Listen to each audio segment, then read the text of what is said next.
That's right, folks. This, of course, is Fanatics and Fan. My name is Hawk, and we've got another great segment. We're going to do another Meet the Fanatic, and I am proud to introduce to you guys in Meet the Fanatic segment today, good friend of mine, powerful nerd in the Southwest Missouri community. Please welcome Mr. Joey Mills from Pop Goes the Culture. It's me? I was expecting a good guest. I was like, all right, who we got? Who's coming on this week? All right, so let me see if I can get Joey. I got close on my last one. Let me see if I can get Joey. Joey is first thing I can recall. He's a wrestling fanatic. Walks long walk on the beach. He is a comic book guy. If I'm not mistaken, he's a DC guy. He's a movie nerd, huge movie nerd. His television is weak, but he is a fanatic about TV. Oh, listen to you. I get paid to watch TV. And he is not a video game guy at all. He is very old and does not have the dexterity to play video games. This is true. Which is not anybody's fault. It's just the truth. So how you holding up, buddy? I'm they ain't found a way to kill me yet. Still haven't caught the coronavirus, so that's good. Ready to send some kids to school. And they're ready to be away from me, I'm sure.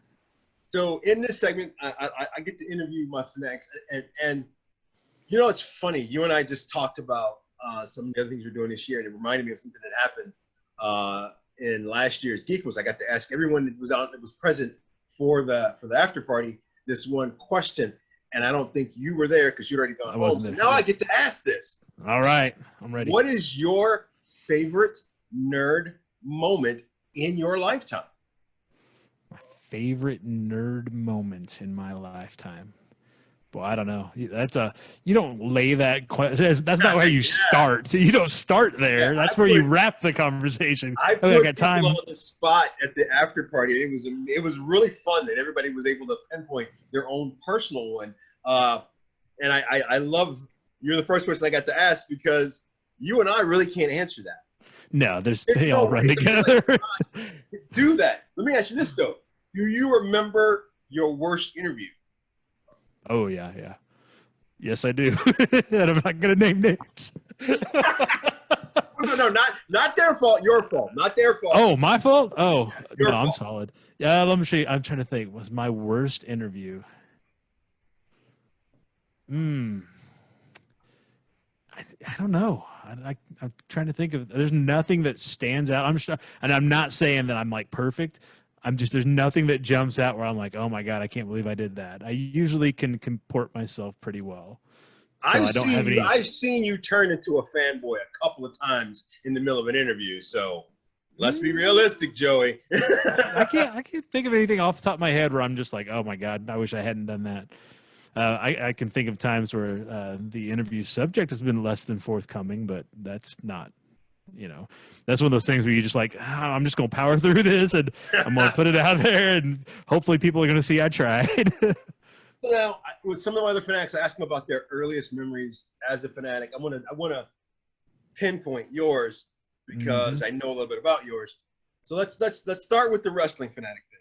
And let's pinpoint your earliest. When did you go from just watching wrestling to a wrestling fanatic? I grew up with that stuff. So, I remember there's no set origin story. This isn't a comic book where you can pinpoint like, oh, that's the moment he became the Flash or Green Lantern or the wrestling fan.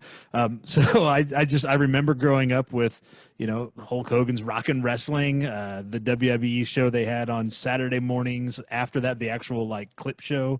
I remember Saturday night main events, all that stuff. I remember getting that's what I did with my allowance. Like I mowed yards and cleaned shitters and cleaned house and did things so that I got money so that I could give Vince McMahon my money every month to watch the wrestling pay-per-view. So I remember one year we were on the road to my grandmother's house in Indiana, and it was Thanksgiving time, and we had stayed there and we were driving back and we decided to stop halfway because it was late in the day when we left. and it was just happened to be the night of the Survivor Series, and I was like, okay, we got to get this at the hotel. We're going to get the pay-per-view, so we ended up doing that. So I've always dug it, man. There's not a one thing that I'm like, oh, that was it. It's like it was just the culmination of that great 80s. Everything was larger than life, and none of it makes sense, but it was very colorful, and it was just a whole lot of fun. I always dug that. So now let me ask you this. Mm-hmm. You consider the 70s, the 80s, or the 90s the golden age of wrestling? I consider the golden age. I would say probably the 80s, just because of the television deals and because the WWF at the time was putting together. They were killing the territories, so it was all coming together. Not my favorite era. I like the mid to late 90s better, with that 83 weeks when WCW was beating the WWE. That was more fun because so you didn't like the territory stuff? Not so much, just because it felt like, I mean, I understand what they were going for. They were trying to make money, but it was just so. There was no good way to keep track of what was going on. The guy breezes into town Saturday night at the ballroom, and he's got a belt that he won in Texas. And you're like, I didn't know anything about that. It was too scattershot. We didn't have the communication tools we have today, where you could pull up online to see what who was doing what on the independent circuit. All you knew was like, okay, who the hell's this guy? Why did he bring his Georgia belt to Springfield or St. Louis or whatever? So did you have an absolute must every time their music came on? You were screaming at the top of your lung. Who was your guy? It was the Ultimate Warrior. Really? Dude, when the Warriors music hit and he came sprinting out to the ring, doesn't nobody else do that? All these other guys. First of all, they didn't look like the Warrior, so they didn't have the stamina. If they had sprinted to the ring, they'd have been like, you just spent the first 3 minutes locked up with each other, like, hold on, let's catch our breaths. So dude hit the ring on a dead sprint, go in there, start shaking the ropes and stuff, and again, guy didn't make a lick of sense. His interviews are all-time classics because you can't understand a word he's saying, and if you do understand the words, you don't know how he's putting those words together. It doesn't make any sense whatsoever, and it was just that whole over the top of it. It was like, okay, that is clearly like, this is the pinnacle of this era.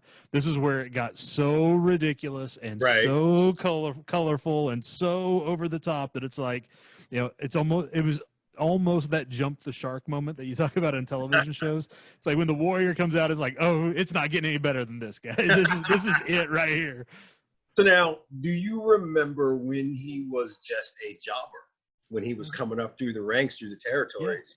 Yeah. It's weird to think he wasn't that big, and he didn't have any personality. Like, he never did have a personality, but yeah. I remember seeing him in Texas working the Von Erich circuit. Yeah. As the Dingo Warrior. Let's talk about your prized possessions behind you.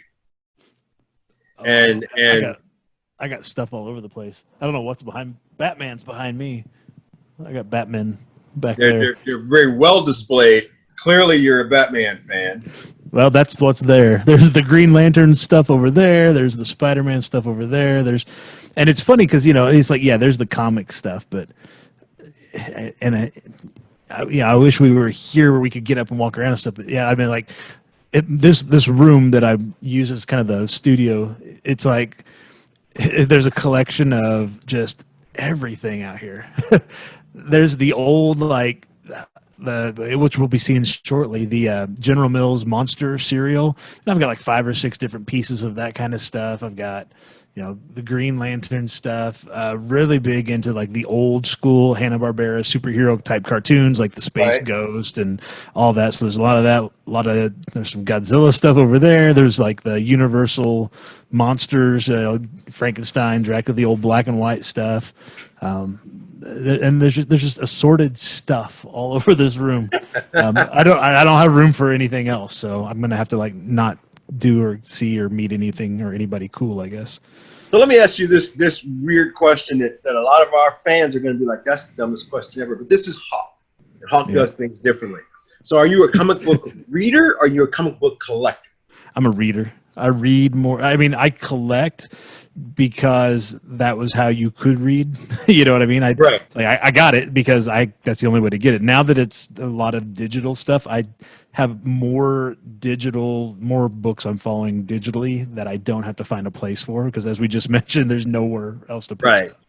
stuff. So is there a book in your collection that you bought and never actually opened to read? Yes. Which one? I'm not gonna say it. I think I know what it is. That's why I asked. No, I bet you don't know. I bet you don't know.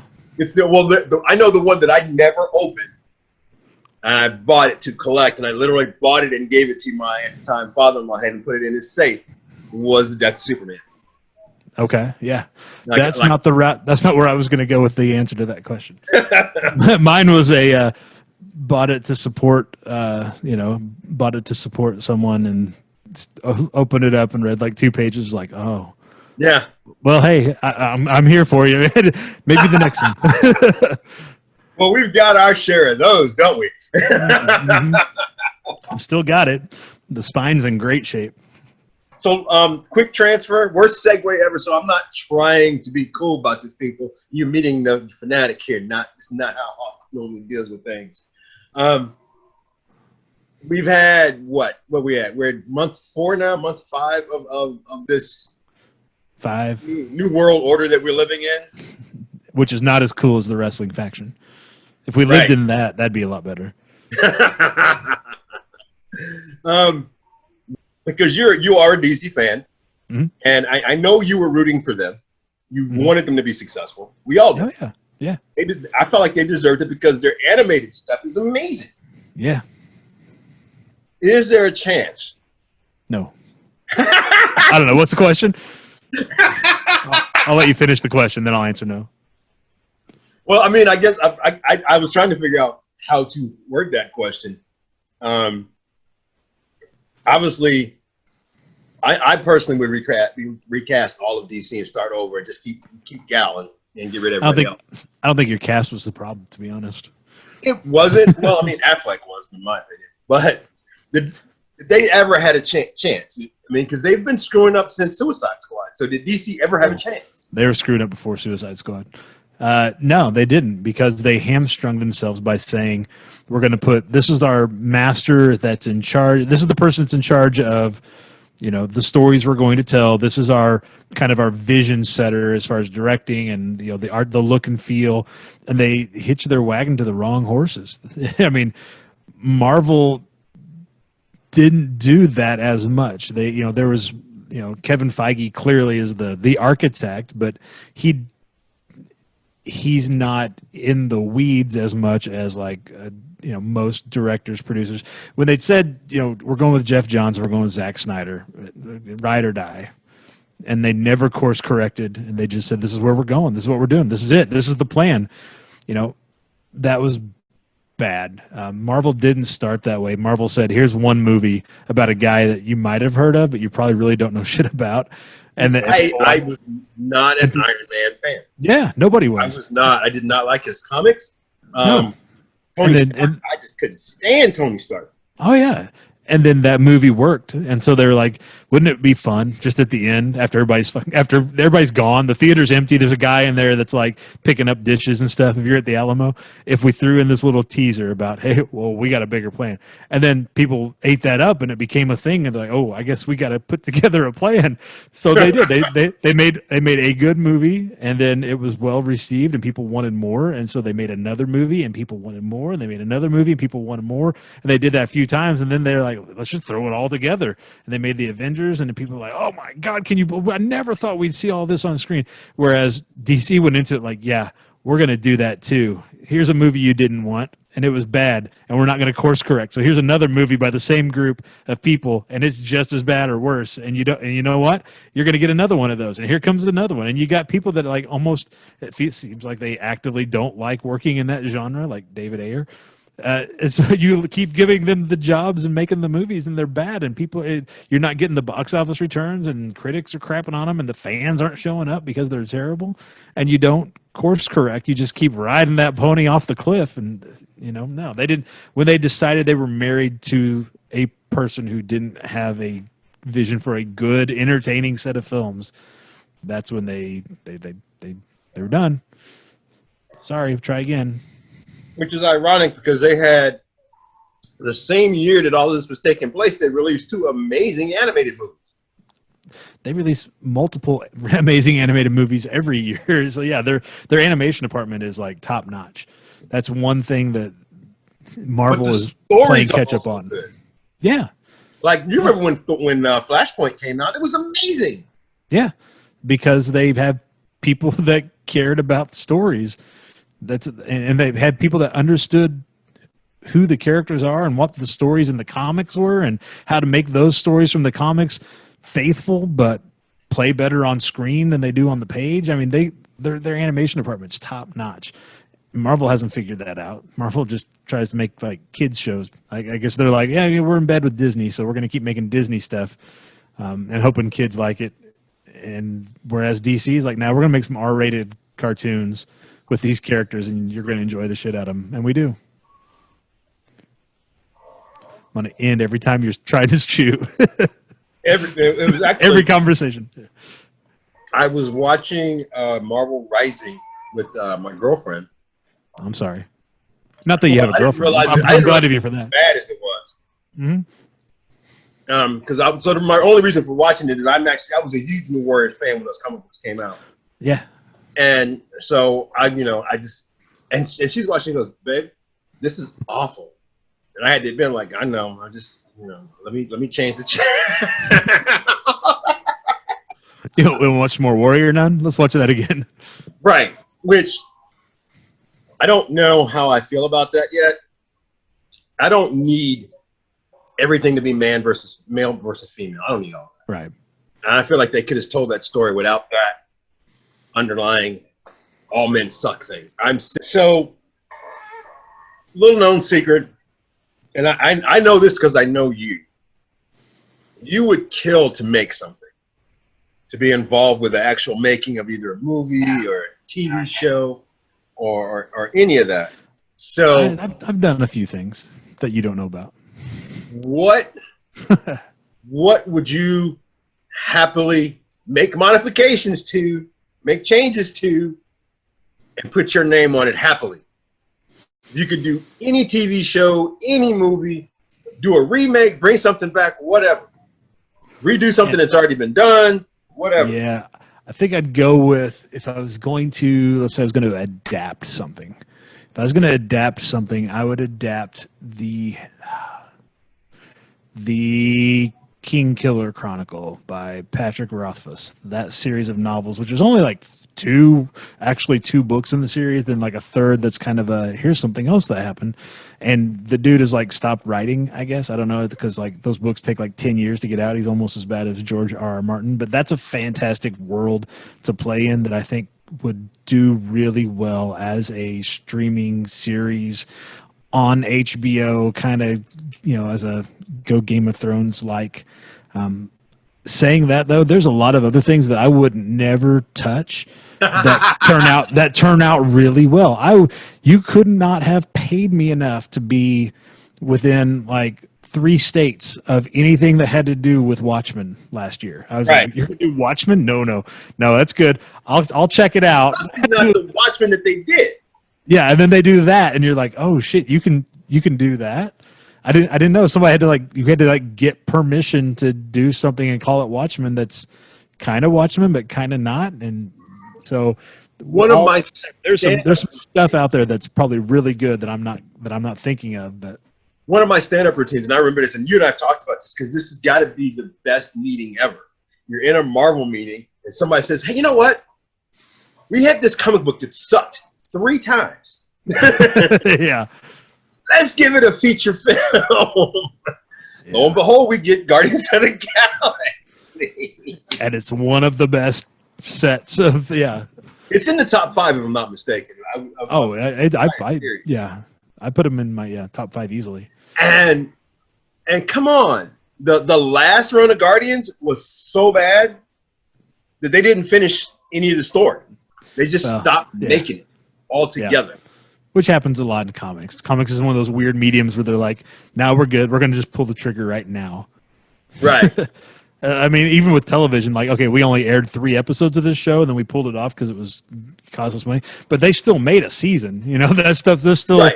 you know, there's going to be a DVD later with the first season that you didn't get to see or whatever. But yeah, comics is the one where they're like, we're done, we're good. Folks, this has been Meet the Fanatic with Hawk, and of course, our fanatic Joey Mills from Pop Goes the Culture. Tell you a funny story. Me and Joey love doing what we do, and we are so on the same page. Sometimes we have long discussions about off the air. And here's a secret you guys don't know about those of us that do this: we don't actually stop doing it when we turn the microphone off. The best part of the show is the show that happens before and after the show. Yeah, we always do this. It has been an absolute pleasure working with Joey. We have other things we're hoping to come up. Corona has killed it, but me and Joey went into Corona with the same motto of putting a lot more good back in the world than bad. So I hope that you enjoy the things that we do. Pop Goes the Culture is doing something almost every day. I got to tell you, I'm going to start promoting this a lot more. One of my favorite things you do, Saturday morning cartoons. I've several Saturdays, I haven't told you, I've snuck in and just watched Saturday morning cartoons. Oh, yeah. No reason other than me watching Saturday morning cartoons by myself in my Did you bowl of sugary cereal and turn it on and just be like, yes, I remember this. Yeah, I told you that, but yeah, I sit here at the computer and do it too. I'm like, I'm working, guys. Like, what are you doing? I'm putting content out. Be sure and check out all the great things that happen at popgoestheculture.com. You can find them on Facebook, Twitter, Instagram, and all the other good stuff. It has been an absolute pleasure. So for Joey Mills, my name is Hawk, and this has been